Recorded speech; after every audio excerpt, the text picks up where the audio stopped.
আসসালামু আলাইকুম। আমি আজকে মজাদার একটি পুডিং তৈরি করে দেখাবো। মাইক্রোওভেনে মাত্র ৪ মিনিটে তৈরি করে দেখাবো।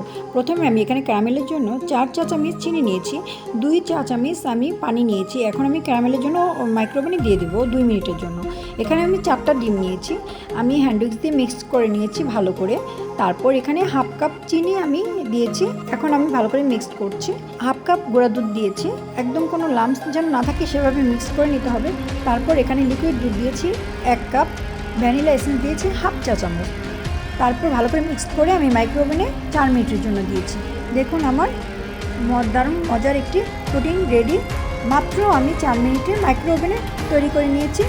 কোনো ঝামেলা ছাড়াই আমরা এই পুডিংটি তৈরি করে নিতে পারি। পুডিংটি আমি কোনো পানির ভাপ দিয়ে তৈরি করিনি, একদম সরাসরি মাইক্রোওভেনে দিয়েই আমি এই পুডিংটি সহজভাবে তৈরি করে নিয়েছি।